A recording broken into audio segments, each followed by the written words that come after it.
Assalamualaikum warahmatullahi ta'ala wabarakatuh. Bismillah wassalatu wassalamu ala rasulillah wa ala alihi wa sahbihi wa man wala. Allahumma la sahla illa ma ja'altahu sahla wa anta taj'alul hazna ila syi'ta sahla. Allahumma ja'alna minas su'ada'il maqbulin wa la taj'alna minal ashqiya'il mardudin. Allahumma salli wa sallim wa barik ala sayyidina Muhammad wa ala alihi wa sahbihi ajma'in walhamdulillahi rabbil alamin amma ba'd. Terima kasih kepada saudara pengurusi majlis Al-Fadil,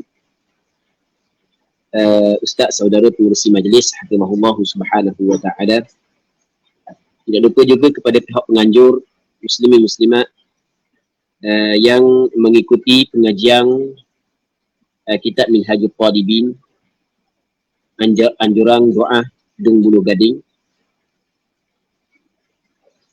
Kita sambung balik pengajian kitab Minhajul Talibin. Cuba tengok lagu mana suara? Okey, tak suara. Okey. Jadi insya-Allah kita sambung balik pengajian kitab Minhajul Talibin yang dikarang oleh Imam Nawawi rahimahullah subhanahu wa ta'ala wa nafa'ana Allahu bi'ulumihi fid darain amin.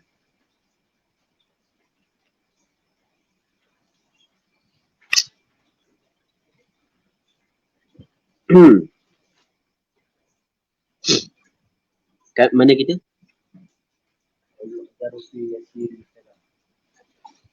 Katanya wa yu'dharu fi yasiril kalam in sabaqa lisanuh aw nasiya as-salah aw jahila tahrimahu in qarba ahduhu bil islam la kathirihi fil asah. Katanya wa yu'dharu, makna wa yu'dharu dan dimaafkan. Maksud dimaafkan di sini adalah ia tidak membatalkan sembahyang. Sekarang ni kita di dalam perbincangan berkenaan dengan perkara yang membatalkan sembahyang.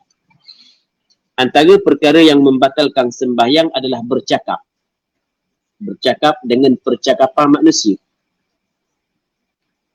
Bertutur dengan dua huruf, sama ada bagi faham ataupun tidak. Ataupun satu huruf yang memberi faham dengan sengaja. Ini ia membatalkan sembahyang. Kata dia wa yu'dharu fi yasiril kalam in sabaqa lisan. Dan dimaafkan pada yasiril kalam, yasir yang sedikit daripada percakapan. Maksudnya percakapan yang sedikit dimaafkan. Maksudnya ia tidak membatalkan sembahyang in sabaqa lisanuh, jika terlajak oleh lidahnya. Dia tidak terlajak. Maksudnya dia terlajak. Cakap kita dia. Maksudnya terlepas. Okey, mulut terlepas. Okey, one jenis orang natah. Erti orang natah. Orang natah. Dia sujud lama. Doa adalah sujud yang kedua tu lama. Kawan hok duk sembahyang tepi dia tu, jenis tok tangan gitu tok tangan gitu. Tubik banyak sangat. Tubik banyak sangat. Kawan ni duk sujud lagi. Kawan ni duk atas dah. Dia bunyi tu imam. Baca Fatihah. Oh lah. Imam baca Fatihah dah. Dia pun bangun. Bangun cepat-cepat. Dagung. Bahang ni. Kepala gatuk sini. Baik. Allah sudah sini hujan. Agak dengar. Jadi teratuk tu bunyi lalu. Aduh. Bunyi gitu. Teratuk. Aduh. Tambah. Aduh datang ni. Tambah sing lagi. Okey, tepat di semayang. Atau dipanggil dia sabaqa lisan. Lajak lidah dia sengaja pun. Tubik gitu. Aduh. Tubik gitu. Maka ia dimaafkan kalau sedikit. Jadi bermakna kalau banyak dimaafkan ke tak, nanti kita tengok lepas daripada ni. Kalau sedikit dimaafkan. Okey, dengar tak? Dengar. Ganggu tak hujan? Tak. Okey. Katanya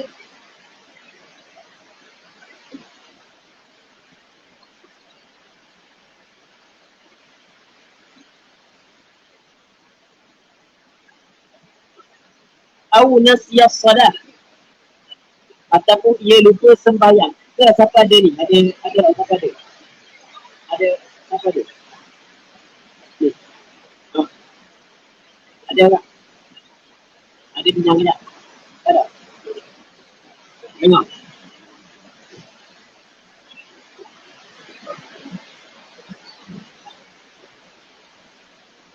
Ha?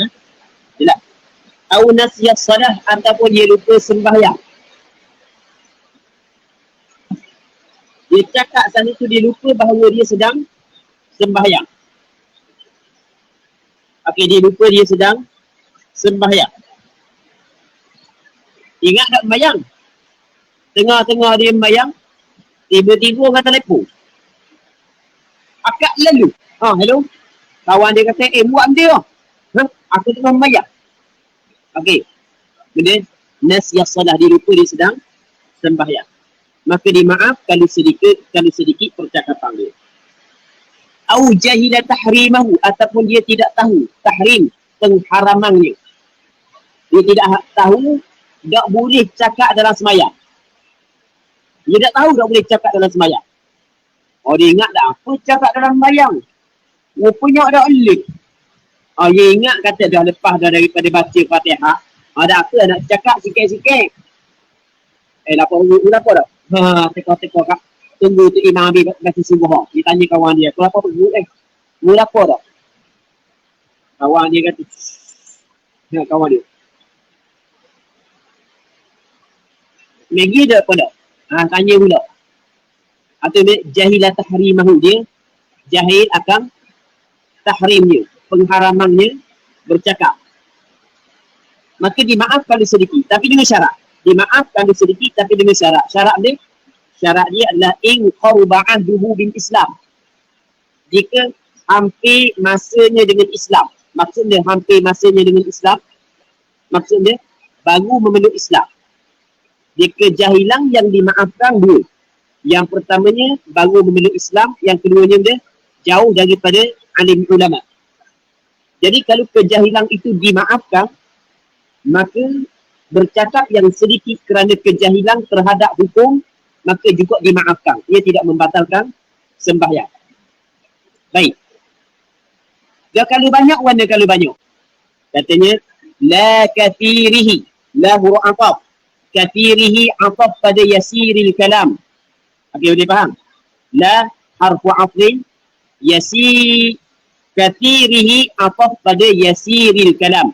La kathirihi, maksudnya tidak dimaafkan kathirihi, yang banyaknya daripada kalam. Jadi kalau cakap banyak, itu tidak dimaafkan. Pote cakap. Yang nakah kat setengah jam nakah. Terbang tu cabut habis. Zakat terbang, farak terbang. Ada orang nakah kan. Tapi tak sebut zakat farak, dia sebut bahasa Terengganu dulu. Terbang kat setengah jam nakah. Sebab lipah nitah depan. Lipah nitah depan dia sembahyang nakah. Nakah kat setengah jam. Okey, tidak dimaafkan. Sebab dia? Sebab banyak. Okey, boleh faham? Itu maksud la kathiri fil asah. Mengikut kaul asah. Jadi bermakna muqabil asah. Muqabil asah juga dimaafkan kalau sekiranya banyak. Namun kaul asah, dan kaul asah ini adalah pandangan mu'tamad, bahawasanya banyak tidak dimaafkan. Okey, kalau sedikit yasir al-kalam, sebab terlajak lidah, terlepas, ataupun dia lupa dia sedang sembahyang, ataupun dia jahil haramnya, tapi dengan syarat baru memeluk Islam ataupun jauh daripada para alim ulama. Kalau sedikit, sepakat ulama mengatakan dimaafkan. Sepakat, tanpa ada khilaf. Namun kalau sekiranya banyak, di sini berlaku khilaf. Dan khilaf di sini adalah khilaf yang kuat. Sebab itulah dia kata mu'tamad ada al-asah. Jadi bermakna muqabil al-asah. Juga daripada sudut sandaran kuat, ia tidak, maksudnya ia tidak memberi mudarat kepada sembahyang. Tetap dimaafkan. Tapi pandangan mu'tamad adalah membatalkan sembahyang. Ukuran sikit dengan banyak, muslimin muslimat yang dirahmati oleh Allah Subhanahu wa taala. Hari ni kena lantang sikit kan. Tapi dah lantang cepat habis suara lah. Sebab sini hujan lebat. Takut tak dengar. Tapi dengar ada tak? Tak ganggu Ukuran sikit dengan banyak, sebenarnya dalam menentukan sikit dengan banyak di sini ada perbezaan di kalangan ulama. Apa yang masyhur di sisi mazhab Imam Syafi'i adalah sikit dengan banyak ni dia melihat kepada huruf. Sikit dengan banyak dia melihat kepada huruf. Ada sebahagian daripada ulama mazhab Imam Syafi'i dia meletakkan sikit dengan banyak ni adalah kalau 6 patah perkataan, 6 percakapan, 6 kalimah. 6 kalimah ni bukan maksud kalimah di sisi ulama nahwu. 6 kalimah, 6 ayat. Okey, boleh faham? 6 ayat. Maka kalau misalnya 6 ayat ke bawah, maka dikirakan sikit. Kalau lebih daripada 6 ayat, dikirakan banyak. Kerana sebahagian daripada ulama mazhab Imam Syafi'i melihat kepada peristiwa yang pernah Rasulullah sallallahu alaihi wasallam bercakap. Rasul sembahyang Zuhur ataupun Asar. Begitu dalam riwayat hadis. Zuhur ataupun Asar. Yang sepatutnya buat 4 rakaat, tiba-tiba Rasul bagi salam ketika 2 rakaat.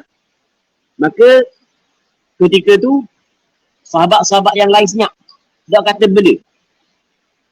Tiba-tiba ada seorang sahabat Rasulullah yang dikenali sebagai Dzul Yadain.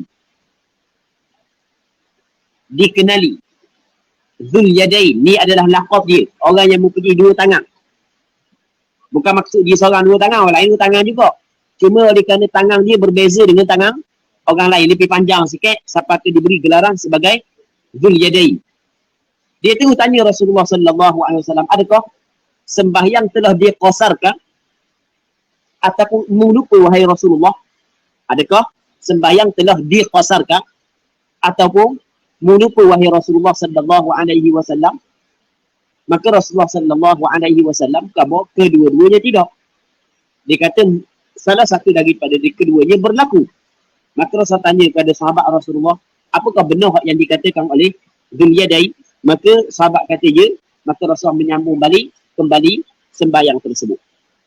Maka daripada percakapan-percakapan yang berlaku di antara Rasulullah dengan Dzul Yadain dan sahabat dia, diambil ukuran oleh sebahagian daripada ulama mazhab Imam Syafi'i dalam menentukan sedikit ataupun banyak bercakap dalam sembahyang.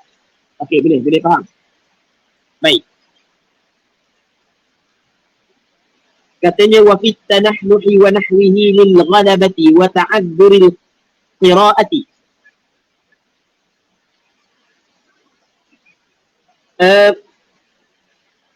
Lal jahri fil asah. Katanya wa fit tanahnuhi, dan pada tanahnuh, pada berdaham. Tengok semayang kita berdaham. Wa nahwihi, dan seumpamanya berdaham.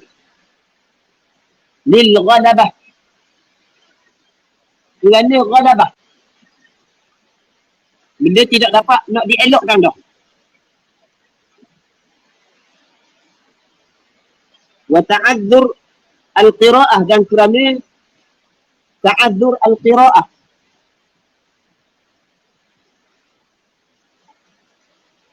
Dia sama juga batuk yang mengeluarkan huruf. Dia semata-mata batuk, dia tidak membatalkan sembahyang. Dia batuk yang membatalkan sembahyang adalah yang disengajakan batuk mengeluarkan 2 huruf. Tapi payah untuk jumpa batuk mengeluarkan 2 huruf. Jadi sengaja batuk sekalipun walaupun bersuara tapi tidak semesti suara saat itu dapat dieja 2 huruf. Okey, boleh faham? Jadi batuk, sebenarnya dia buat batuk dalam sembahyang, dia masih lagi tidak batal sembahyang melainkan kalau dia mengeluarkan suara yang boleh dieja 2 huruf. Satu. Yang keduanya, dia sengaja batuk, buat batuk untuk main dalam sembahyang, itu batal. Walaupun tidak mengeluarkan dua huruf kerana melakukan perbuatan. Melakukan perbuatan untuk bermain dalam sembahyang, ia tidak layak dengan sembahyang. Bermain dia bertentangan dengan ibadat. Maka sebab itulah perbuatan untuk bermain dalam sembahyang, ia membatalkan sembahyang. Okey, boleh. Jadi seorang tu berdeheng tu kerana dia kerana lekap, tak nak baca. Maksud baca di sini adalah baca dia, baca Fatihah, baca benda yang wajib. Sampai ke tubik dua huruf, ia tidak membatalkan sembahyang dia, termasuk dalam perkara yang dimaafkan. Wa fit tanahnuhi ataf pada fi yasiril kalam. Maksudnya wa yu'dharu fit tanahnuhi wa nahwi, dan seumpama tanahnuh. Seumpama tanahnuh dia batuk ke, itu seumpama tanahnuh. Tiup ke, kalau kita rayakan naf batas sembahyang kan, kalau tubik dua huruf. Dia tiup ni bagi orang yang lelah, orang nyakit lelah. Jadi dia bangun, dia keluar gitu, tidak dia nak nafas. Sampai ke tubik bangun, tubik dia macam orang manggil. Sampai tahap tu kejut imam, dia pula sorok panggil aku tapi dia terpaksa keluar lagu tu, ghalabah. Okey, kerana benda, kerana tak dia ambil nafas, dia tarik itu lah sebagai contoh, maka ia tidak membatalkan sembahyang, dimaafkan. Lal jahri fil asah, tidak kerana untuk menyaringkan. Berarti model tidak kerana untuk menyaringkan. Maksud dia untuk menyaringkan, kita Fatihah kita boleh baca, tapi lekat sikit. Jadi kalau kita nak baca kuat tu, kita kena berdeheng. Okey, berdeheng tujuan untuk membaca kuat. Tidak dimaafkan kalau sekiranya mengeluarkan dua huruf. Bukan semata-mata berdeheng. Berdeheng boleh. Tapi jangan mengeluarkan suara yang boleh dieja dengan dua huruf.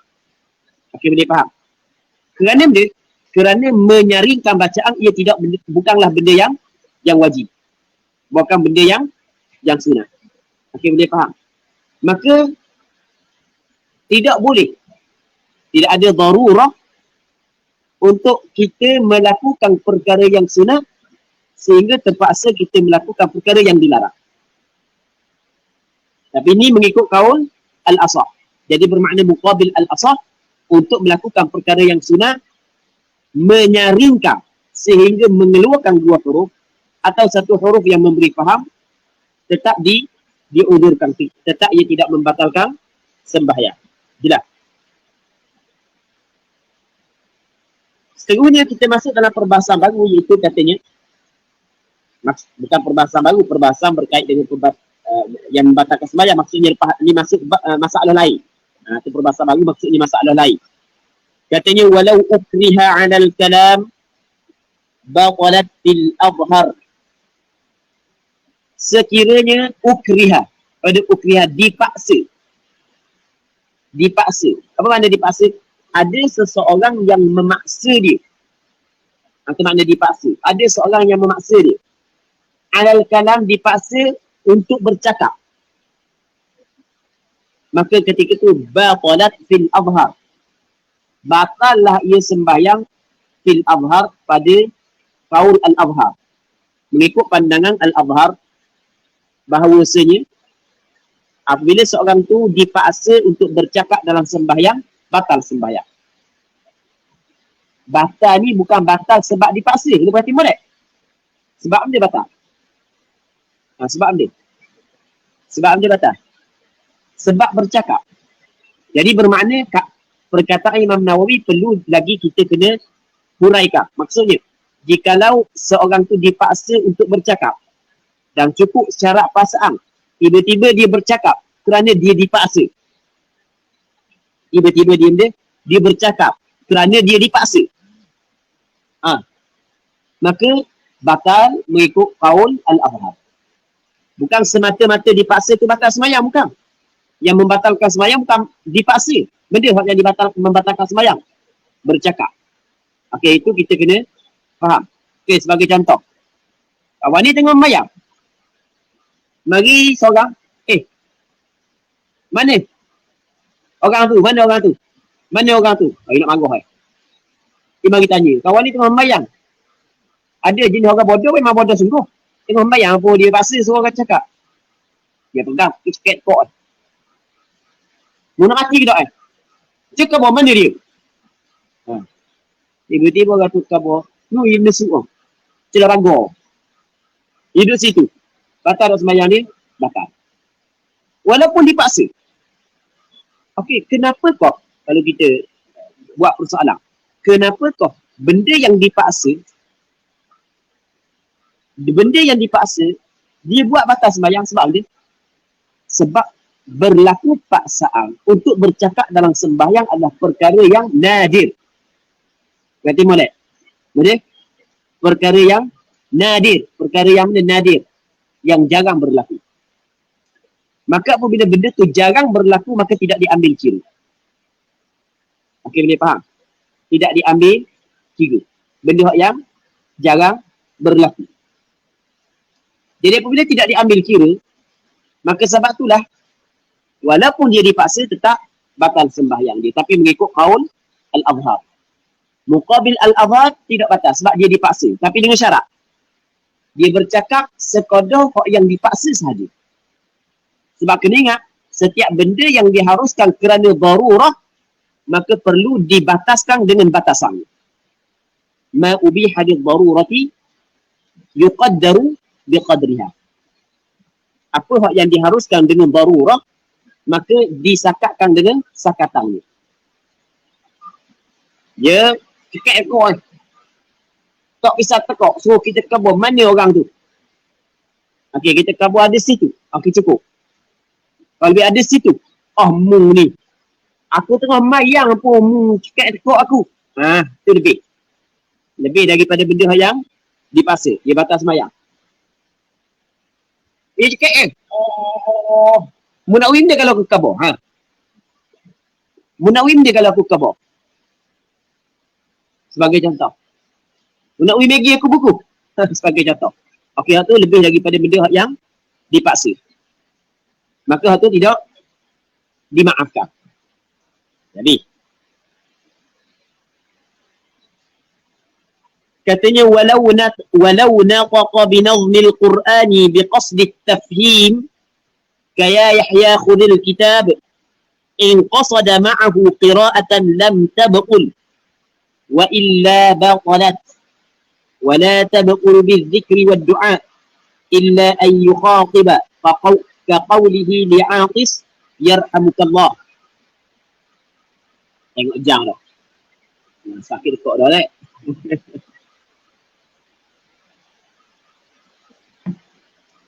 Baik. Katanya walau nataqa binazmil Quran.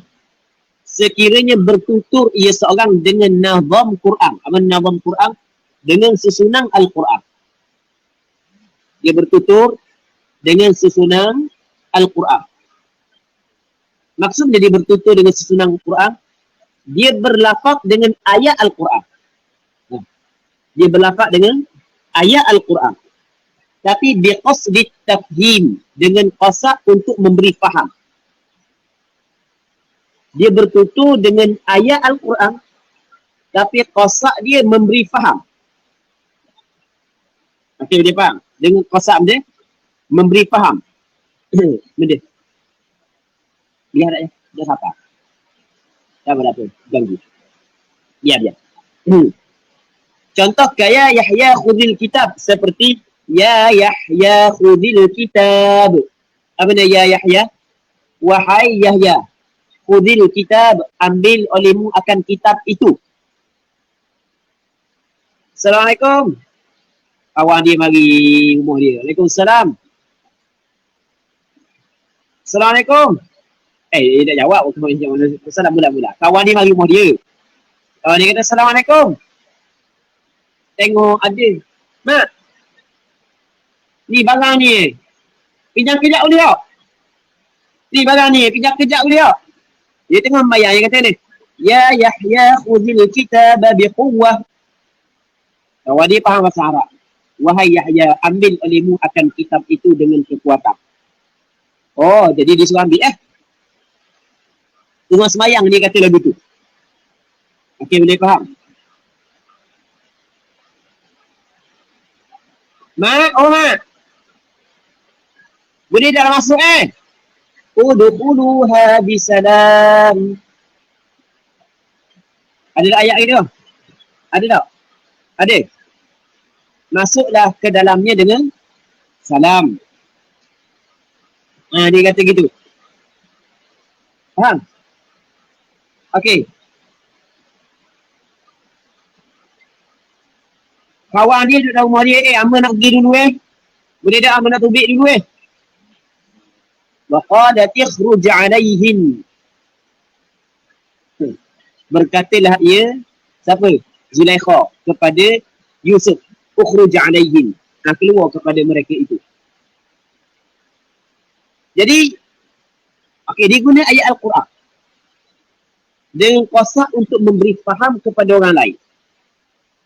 Berarti mana? Dia guna ayat Quran qasak untuk memberi faham kepada orang lain. Kalau dia cakap, tu jelas batas sembahyang. Mak, pinjam barang ni ambil tapi jangan lupa hari atas bulan. Aku dah tengah sembahyang tu batas. Tu jelas, tu percakapan anak Adam. Kata Rasul, inna hadhihi salat la yasluhu fiha syai'un min kalamin nas. Sesungguhnya sembahyang ini tidak layak padanya sedikit pun bagi kalam manusia. Innamat tasbih wa takbir wa qiraatul Quran. Sembahyang ni adalah tasbih dan takbir dan baca Al-Quran. Baik. Itu jelas batas sembahyang. Sekarang ni dia baca ayat Al-Quran tapi qasak untuk memberi faham. Tengok kepada ayat Quran macam ada batas sembahyang. Sebab Rasul kata dalam sembahyang adalah qiraatul Quran. Okey. Tapi tengok kepada memberi faham macam percakapan manusia. Okey, boleh faham? Kenapa tak percakapan manusia? Dia percakapan manusia, dia cakap manusia. Kita cakap ni tujuan dia. Kita mengeluarkan perkataan ketika kita khitabkan kepada seorang yang lain supaya orang lain tu faham apa maksud yang kita ingin sampaikan. Betul tak? Manakala penggunaan lafaz ia berbeza daripada satu bahasa kepada satu bahasa yang lain. Okey, boleh faham? Boleh tak satu bahasa tu ataupun satu bangsa tu ataupun satu bahasa tu menggunakan perkataan ya Yahya khudil kitab sebenarnya adalah bahasa mereka untuk menyuruh seseorang melakukan suatu perkara. Boleh ke tak? Boleh. Okey, boleh faham? Betul tak gitu? Boleh. Jadi oleh kerana melihat kepada tujuan untuk memberi faham, maka sama dengan penggunaan bahasa anak Adam. Sama dengan percakapan manusia. Tengok sudut susunan Al-Quran, okey. Nampak macam boleh. Tengok daripada sudut ia qasak untuk memberi faham. Okey, tengok qasak untuk memberi faham. Maka nampak macam tak boleh. Ngerti tak? Walaupun baca ayat Quran. Sebab oleh kerana ada qasak untuk memberi faham, maka sama tak dengan percakapan manusia? Sama. Sebab kita kata dah, daripada sudut penggunaan lafaz ia boleh berbeza daripada satu bahasa kepada satu bahasa yang lain.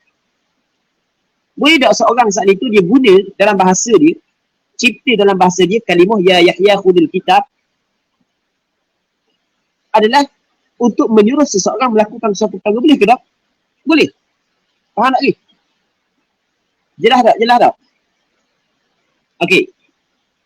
Maka kata Imam Nawawi, in qasada ma'ahu qira'atan lam tab'ul. Jika dia qasak ma'ahu ma'at tafhim, bersama dengan memberi faham saat ni tu, dia qasak dia, apa dia qasak, dia niat. Dalam hati dia niat. Maksudnya niat, masa dia kata lagu tu saat ni tu, dia qasak juga dalam hati dia qira'atan membaca Al-Quran. Ketika dia kata ya Yahya khudil kitab biquwwah, di samping Cakap kita di samping untuk memberi faham kepada orang lain, dia kosak juga bacaan Yahya Khudul Kitab adalah bacaan Al-Quran. Maka apabila dia kosak bacaan tersebut sebagai bacaan Al-Quran, maka dia kuat kepada Al-Quran berbanding dengan percakapan manusia. Sebab susunan Al-Quran dalam masa yang sama ada kosak tafhim. Susunan Al-Quran dalam masa yang sama ada kosak bacaan Al-Quran. Walaupun ada kosak tafhim, okay, dia faham? Walaupun ada kosak tafhim, tetapi lebih kuat kepada Al-Quran kerana ia ada susunan Al-Quran dalam masa yang sama ada kosak bacaan Al-Quran. Maka ia tidak membatalkan sembahyang. Wa illa baqalat. Dan jika tidak, maksud dia, sani jika kosak bersamanya akan qira'ah. Wa illa ay wa illam yaqsid ma'ahu qira'atan. Wa illa ay wa illam yaqsid ma'ahu qira'atan batalat ay batalatis salat. Kalau dia tidak kosak bersama dengan tafhim akan bacaan Al-Quran, maka batal sembahyang dia. Walaupun itu adalah susunan Al-Quran, oleh kerana dia kosak untuk memberi faham, maka susunan Al-Quran saat itu yang dia kosak untuk memberi faham, dia rendah dah ataupun kurang dah dia berpihak kepada Al-Quran. Bahkan dia lebih kuat berpihak kepada ia adalah percakapan anak Adam. Sebab itulah ia membatalkan sembahyang. Okey, boleh faham? Muslimin muslimat yang dirahmati oleh Allah Subhanahu wa taala. Katanya wala tabqulu bidzikri wad du'a. Dan tidak batallah ia sembahyang dengan zikir, wad du'a dan doa. Zikir dalam sembahyang tidak batal. Doa dalam sembahyang tidak batal. Walaupun dia berdoa ketika qiyam. Manakala doa ketika rukuk, doa ketika sujud, itu tak ada masalah. Sebab ada hadis yang Rasulullah berdoa dalam rukuk dan sujud. Dia berdoa ketika qiyam. Tapi kalau lepas daripada takbiratul ihram, sebelum daripada bacaan Fatihah, ada hadis yang Rasulullah berdoa di situ. Okey, boleh faham? Dalam lepas daripada tasyahud ada hadis Rasulullah berdoa di situ. Duduk antara dua sujud, jelas doa di situ. Rabbighfirli, doa. Jadi dalam sembahyang dia berdoa. Walaupun bukan doa yang ma'thur. Dia berzikir. Sebab Rasulullah kata innamat tasbihu wat takbir. Bermakna dalam sembahyang adalah zikir. Maka kata ulama tidak batal sembahyang. Walaupun zikir dan doa tu bukan zikir dan doa yang ma'thur. Faham? Tak batal sembahyang. Zikir dan doa ia tidak membatalkan sembahyang.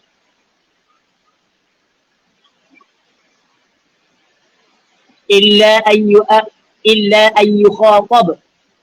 Melainkan bahawa ataupun illa ayyu khatib. Melainkan bahawa dia khitab. Ada khitab dia hadapkan percakapan. Ada makna engkau. Ada makna kamu. Contoh kaqaulihi li'aqis. Seperti perkataannya bagi orang yang bersing. Dia kata kepada yarhamukallah. Kita apabila orang bersing itu sunat katakan alhamdulillah. Manakala kita sunat kita katakan yarhamukallah. Apa dia yarhamukallah? Semoga Allah Ta'ala merahmati kamu. Okey, dia faham? Orang tu bersih dalam semai pin bersih. Kalau dia kata alhamdulillah, boleh tak? Batal sembahyang ni? Tak. Sebab tadi kita baca dah. Boleh? Wala tabqulu bidzikri. Tiba-tiba orang tepi dia kata kan yarhamukallah. Dia kata gitu. Dengan sengaja. Dengan benda? Dengan sengaja. Dia kata yarhamukallah. Kalau telajak dia telacak di dok, tak sedok, tu jelas tadi. Jelas dah tadi. Atau dimaafkan.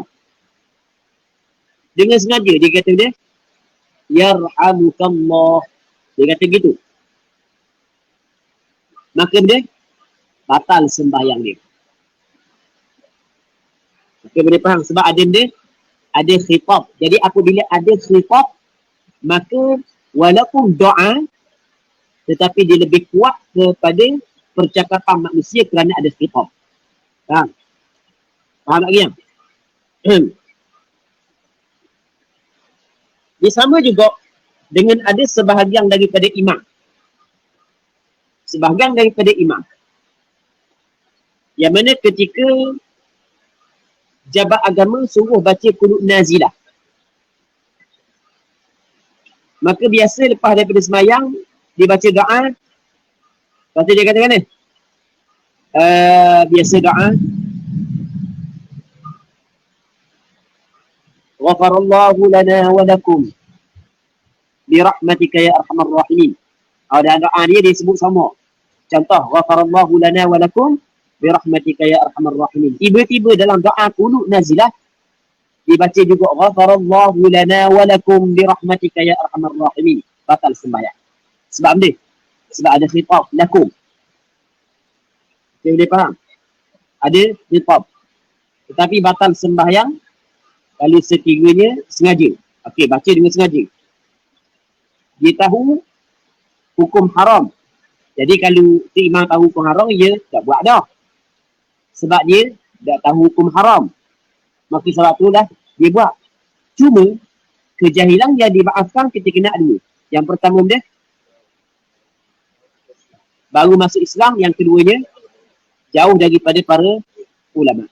Jadi bermakna kalau bukan baru meluk Islam dan kalau dekat dengan ulama, maka tidak dimaafkan. Okey. Cuma tinggal lagi benda tinggal lagi. Jahil hukum. Ataupun tak sedar. Mungkin tak sedar tanpa disedari. Baik. Nah, tu kita kena ingat muslimin-muslimat yang dirahmati oleh Allah Subhanahu wa taala.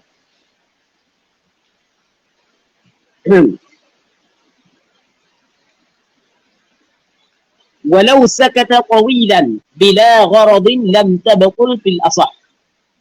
Jikalau diam ialah ia. Diam. Senyap je. Tawilan. Tawilan lama. Tawil makna panjang. Lama dia diam. I'rab tawilan mana dia ni? Tawilan i'rab dia.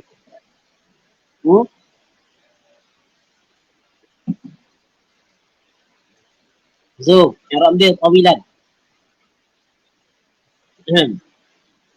Maf'ul mutlaq ala sabilin niyabah. Boleh kita kata dia ni na'at kepada maf'ul mutlaq yang dihadaf bagi sakata. Lau sakata sukutan tawilan. Jikalau diam ia akan sebagai diam yang lama. Kita kata tawilan maf'ul mutlaq ala sabilin niyabah. Boleh juga kita kata dia tu adalah sifat kepada maf'ul mutlaq yang dihadaf bagi sakata. Sekiranya diam ia akan sebagai diam yang lama. Lama diam. Bila gharadin tanpa ada tujuan. Saja diam. Allahu Akbar. Setengah jam. Allah bayar setengah jam. Dia baca Fatihah lagi. Saja tak ada dia pun saja. Gitu ada. Atau bila gharad. Lam tabqul fil asah. Tidak batal lah ia. Tidak batal sembahyang fil asah. Mengikut kaulian asah. Diam yang lama. Tanpa gharad. Tidak batal. Mengikut kaul asah. Okey, boleh faham? Mengikut kaul asah, pandangan mu'tamad tidak batal. Jadi bermakna. Diam yang sekejap. Sepakat ulama kata tidak batal. Diam yang lama kalau ada tujuan. Juga sepakat ulama mengatakan tidak batal. Sangat lama dia diam. Sebab dia ambil nafas. Bangun kepada rakaat kedua lelah. Ambil nafas. Sebab bangun kepada rakaat kedua, sebab lelah. Atau ada gharab. Maka tak batal sepakat ulama. Jadi Setengahnya katanya wa yusannu liman nabahu syai'un katamdihi imamihi wa idnihi lidakhilin wa inzarihi a'ma ay yusabbih wa tusaffiqal mar'atu bidarbil yamini ala dhahril yasar. Baik. Muslimin muslimat yang dirahmati oleh Allah Subhanahu wa taala. Jadi malam ni kita berhenti sini dululah. Sebab kita ada soalan, kita nak jawab soalan sekejap. Jadi minta maaf banyaklah, kita berhenti awal sikit. Saat ni kita masuk lewat dah, berhenti awal pula. Sebab sini hujan.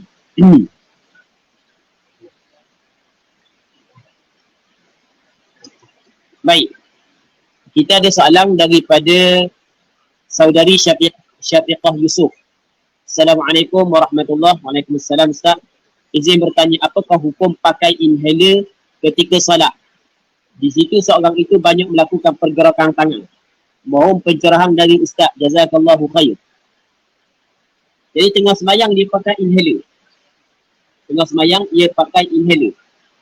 Adakah memakai inhaler ketika tengah sembahyang membatalkan sembahyang ataupun tidak? Okey, kita kena tengok dulu. Inhaler ni benda. Inhaler ni adalah benda yang ada dalam campuran dia air ataupun jirin. Dia campur oksigen, lepas tu dia campur ada air dia apa semua sekali yang akan dimasukkan ke dalam kerongkong kita untuk pergi kepada paru-paru kita. Jadi kita dalam bab perkara yang membatalkan sembahyang adalah setiap perkara yang membatalkan puasa, yang membatalkan sembahyang. Tak itu. Setiap perkara yang membatalkan puasa, yang membatalkan sembahyang. Kalau mengikut kaedah mazhab Imam Syafi'i, penggunaan inhaler yang membatalkan puasa. Mengikut kaedah mazhab Imam Syafi'i, nak guna tak mau guna atau nombor dua. Bagi orang yang berpuasa, boleh dia guna inhaler dengan kesepakatan ulama ketika diperlukan. Cuma adakah penggunaan inhaler bagi orang yang berpuasa membatalkan puasa dia ataupun tidak? Hal ini berlaku khilaf. Mengikut kaedah mazhab Imam Syafi'i, penggunaan inhaler bagi orang yang berpuasa ia membatalkan puasa. Maka kita ada setiap perkara yang membatalkan puasa juga membatalkan sembahyang. Penggunaan inhaler dalam sembahyang ia membatalkan sembahyang. Membatalkan sembahyang bukan kerana pergerakan, tapi membatalkan sembahyang kerana memasukkan sesuatu air dengan sengaja ke dalam rongga. Sama dengan hukum makan. Okey, boleh faham dengan sengaja. Walaupun diperlukan. Batas sembahyang juga diperlukan gitu. Ya, batas sembahyang. Macam kita kata orang tu lapar sangat pun. Lapar sangat tengah puasa. Dia kena makan nasi. Boleh dia makan nasi? Boleh. Batal tak puasa? Batal. Okey, boleh faham? Tengah sembahyang lapar. Nasi ada tepi. Dia pun ambil. Makan. Batal tak? Batal. Okey, boleh faham. Kerana makan. Jadi, penggunaan inhaler dalam sembahyang, ia membatalkan sembahyang. Orang tu tengah sembahyang memang ada nafas. Apa sudahlah, ini nafas. Kita orang yang boleh nafas ni sedap cakap. Orang ada nafas. Okey, boleh nak dia guna inhaler? Boleh. Tapi sembahyang dia, batal. Wallahu a'lam.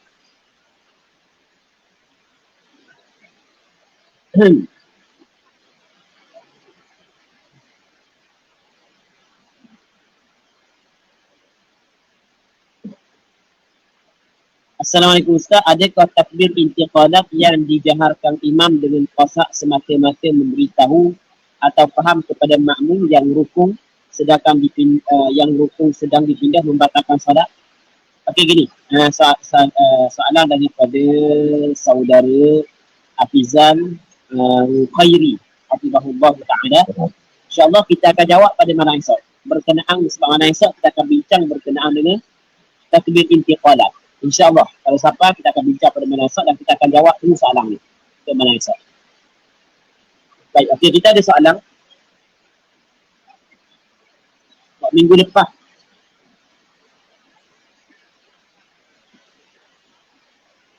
Assalamualaikum. Waalaikumsalam. Adakah seorang itu dianggap tatabbu'ur rukhas apabila dia mengamalkan pandangan dhaif dalam mazhab untuk dirinya sendiri. Hal keadaan dia belajar. Contoh mengamalkan pandangan Ibnu Munzir pada menyatakan air yang sedikit bercampur najis tidak najis jika tidak berubah sifatnya. Okey. Sekarang ni soalannya, boleh tak seorang tu nak beramal dengan pandangan yang dhaif? Okey, itu yang pertama. Soalan yang kedua, adakah beramal dengan pandangan yang dhaif termasuk dalam tatabbu'ur rukhas? Okey, kita kena jawab dua soalan di sini. Beramal dengan pandangan yang dhaif, hukum dia adalah dibolehkan. Bagi siapa? Berarti boleh. Bukan dibolehkan secara mutlak. Dibolehkan bagi orang awam. Dibolehkan bagi orang awam dan bagi orang yang alim, tetapi dia tidak sampai kepada mujtahid. Boleh faham? Boleh faham? Orang awam ataupun ustaz, orang alim yang hanya martabat muqallid. Dia martabat dia muqallid. Maka dia boleh beramal dengan pandangan yang dhaif. Dia boleh beramal dengan pandangan yang dhaif. Tapi dengan syarat. Syarat dia apa? Syarat dia adalah pandangan saat itu bukanlah pandangan yang bersangatan dhaif. Hanya pandangan dhaif sahaja. Pandangan dhaif dia lain daripada pandangan bersangatan dhaif, lain daripada pandangan syadz. Okey je lah. Kalau dalam kitab Minhajul Talibin, muqabil al-azhar dhaif, muqabil asah dhaif, maka boleh kita beramal dengan pandangan muqabil al-azhar, muqabil asah. Tetapi kalau muqabil sahih, itu tak boleh. Boleh? Muqabil sahih tidak boleh. Sebab biasanya muqabil sahih adalah syadidul dha'af, bersangatan lemah. Okey, itu sebagai contoh.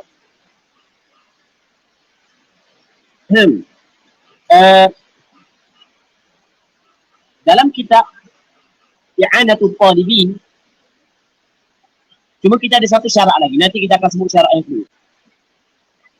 Dalam kitab I'anatul Talibin menyebut bahawasanya wa ammal aqwalud dha'ifah fayajuzul 'amalu biha fi haqqin nafsi la fi haqqil ghair ma lam yashtadda dha'fuha. Adapun pandangan yang lemah, maka harus beramal dengannya pada hak diri sendiri, tidak pada hak orang lain. Untuk diri sendiri boleh. Kalau melibatkan orang lain tak boleh. Untuk diri sendiri boleh. Tetapi selama mana tidak bersangatan lemah. Cuma wala yajuzul ifta'u wala al-hukmu biha. Dan tidak harus berfatwa dengan pandangan dhaif yang berhukum dengan pandangan dhaif. Untuk beramal tak ada masalah. Berfatwa tak boleh. Wal qawlu dhaif syamilun li khilafil asah wa khilafil mu'tamad wa khilafil awjah wa khilafil muttajib. Pandangan dhaif dia merangkumi muqabil qaul asah, muqabil qaul mu'tamad, muqabil qaul al-awjah, muqabil qaul muttajib. Wa amma khilafus sahih fal ghalibu annahu yakunu fasida la yajuzu al-akhdhu bih. Adapun muqabil qaul yang sahih, maka kebiasaan dia adalah pandangan yang fasid, tidak boleh mengambil dengannya. Baik. Jadi pendek kata, beramal dengan qaul dhaif dibolehkan dengan syarat jangan bersangatan dhaif. Okey, syarat yang pertama. Syarat yang kedua, jangan disebabkan kita mengambil pandangan yang dhaif sehingga berhimpun dua perkara yang berlawanan. Berhimpun dua perkara yang berlawanan. Contoh, dalam satu masalah berhimpun di antara halal dengan haram. Dalam satu masalah berhimpun di antara benda halal dengan haram. Itu tidak dibolehkan. Okey. Sudah? Yang keduanya masalah tatabbu'ur rukhas. Maksud dia tatabbu'ur rukhas. Tatabbu'ur rukhas ni mencari, mengekori. Rukhas maksudnya kelonggaran-kelonggaran. Itu maksud tatabbu'ur rukhas. Cari kelonggaran. Dia rukhas dia terbagi kepada dua. Yang pertamanya rukhas asy-syar'iyyah. Yang keduanya rukhas al-ulama ataupun rukhas al-fuqaha. Kalau rukhas al-syar'iyah itu tak ada masalah. Kelonggaran yang dinisbahkan kepada syarak. Syarak bagi kelonggaran. Itu tak ada masalah. Itu tak ada masalah. Itu dibolehkan. Tak ada khilaf itu. Sebagai contoh, semayang 4 buat 2 bagi orang yang bermusafir. Itu dipanggil rukhsah. Semayang yang sepatut dibuat dalam waktu, tiba-tiba kita buat jamak bagi orang yang bermusafir. Itu dipanggil rukhsah. Yang sepatutnya mengambil wudu dengan air, tetapi kita bertayamum dalam hal-hal tertentu. Itu dipanggil dia rukhsah. Itu dipanggil rukhsah. Maka kalau tatabbu'ur rukhas asy-syar'iyyah itu memang jelas dibolehkan sepakat ulama. Cuma yang dimaksud dengan tatabbu'ur rukhas di sini adalah rukhas al-fuqaha. Keringanan-keringanan daripada pandangan ulama fiqh. Maksudnya berlaku khilaf di antara ulama fiqh.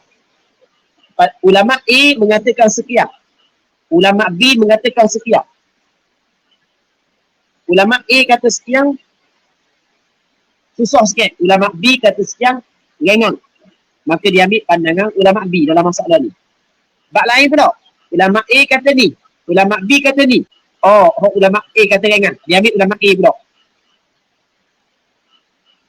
Okey, tu dipanggil benda tatabbu'ur rukhas. Tatabbu'ur rukhas, kalau tujuan ikut hawa nafsu, maka hukum dia adalah haram dengan kesepakatan ulama. Kerana perbuatan tersebut akan membawa dia saat itu kepada berlepas daripada taklif syarak. Okey, boleh faham? Kita ada bebanang syarak. Tiba-tiba dia duduk cari mana hak rengang untuk ikut hawa nafsu dia, maka ketika tu hukum dia adalah haram kerana dia akan terbebas ataupun dia cuba membebaskan diri daripada benda takalif asy-syar'iyyah. Sehingga kan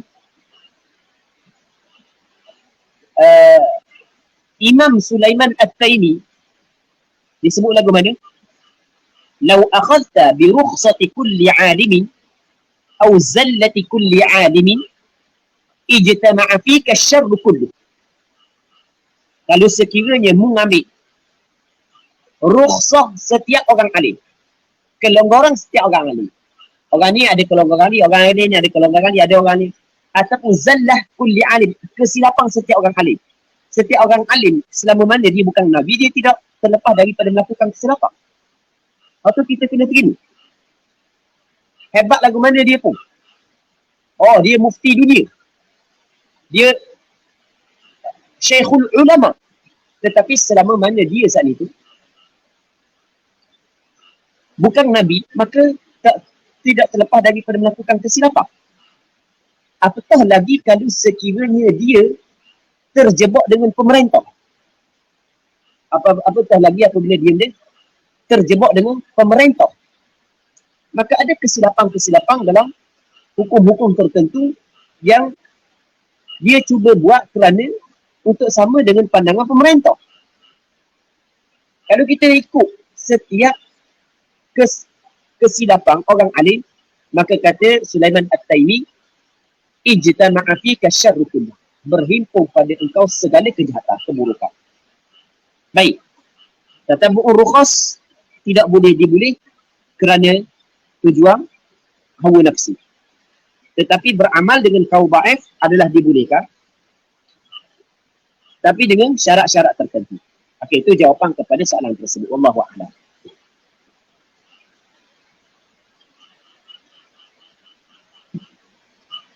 Soalan daripada saudara Muhammad Sufi. Assalamualaikum Ustaz. Waalaikumsalam. Bertanya, boleh tak Ustaz contoh berdeheng dan lain-lain yang boleh batalkan salat yang ada 2 huruf? Okey, one is berdeheng. Terbit gitu lah. Kena reka gitu lah. Kena reka gitu lah. Kena reka one dia terbit faham? Kena reka gitu lah. Terbit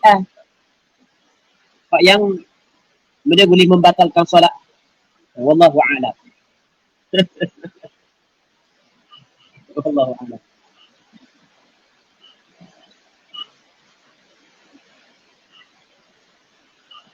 Okey, daripada saudara Anik Fahmi, katahallahu alaih, Ustaz, dekat ibarat zikir atau doa tidak boleh dikhitab. Termasuk juga ke kalau khitab kepada Nabi? Khitab kepada Nabi berlaku perselisihan di kalangan ulama. Pandangan hak yang kuat tidak batal. Kerana dalam sembahyang sebenarnya kita ada khitab kepada Nabi. Assalamualaikum ayyuhan Nabi. Masalah khitab kepada Nabi termasuk dalam perkara hak yang dikecualikan. Termasuk dalam perkara yang dikecualikan. Wallahu a'lam. Okey, jadi untuk malam ni kita berhenti sini dululah. Allah Subhanahu wa taala a'la wa a'lam. Sallallahu ala sayyidina Muhammad wa ala alihi wa sahbihi ajma'in. Walhamdulillahi rabbil alamin. Alhamdulillah, terima kasih kepada Al-Fadhil Ustaz atas bacaan kitab pada malam ni dan menjawab beberapa soalan yang ditimbulkan oleh para sahabat sekalian. Dan insya-Allah kita akan sambung bacaan talaki kitab untuk malam esok insya-Allah Ustaz. Boleh untuk malam esok Ustaz? Okay. InsyaAllah kita akan sambung juga untuk malam esok pada siri yang ke-53. InsyaAllah boleh sama-sama hadir di online iMeet Buluh Gading dan doa Kuala Nerus. Jadi tanpa seterusnya, terima kasih kepada Al-Fadhil Ustaz dan terima kasih kepada semua yang turut sama hadir pada malam ni. Jangan lupa kongsikan kepada sahabat-sahabat yang tidak dapat hadir bersama kita pada malam ni. Dan sama-sama kita akhiri majlis kita pada malam ni dengan tasbih kafarah dan suratul asr.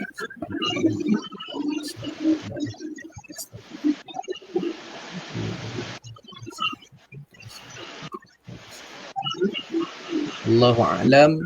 Assalamualaikum warahmatullahi taala wabarakatuh.